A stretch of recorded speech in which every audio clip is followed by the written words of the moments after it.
శివలింగం అంటే కింద పానవట్టం అంతా అమ్మవారు, లింగం ఈశ్వరుడు.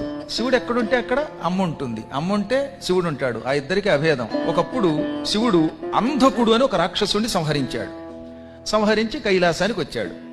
రాగానే మొత్తం అక్కడున్న ప్రమథ గణాలు, అమ్మవారి దగ్గర ఉన్న మాలిని వంటి గణాలు అందరూ కూడా శివుడికి మంగళహారతి పలికారు.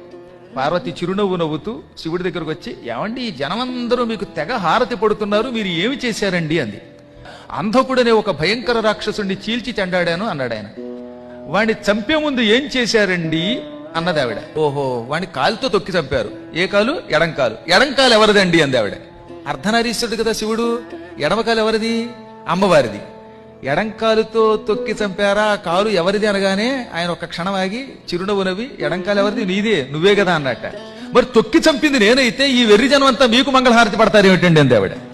నేనేదో పుణ్యం చేసుకున్నాను, చంపేది నువ్వైనా, పనులు చేసేది నువ్వైనా, వంట చేసి పెట్టేది నువ్వైనా, పులిహోర పెట్టేది నువ్వైనా, కీర్తి నాకు వస్తుంది అన్నాడు. పుణ్యై, పుణ్యముల చేత యశః కీర్తి లభ్యతే వస్తుంది. ఎప్పుడో పుణ్యం చేసుకోబట్టి ఒక గొప్ప ఆవిడ పక్కన చేరితే ఆవిడ వల్ల ఆయనకి కీర్తి వస్తుంది అనమాట. కాబట్టి పక్కనున్న కీర్తి అంతా అమ్మవారిది.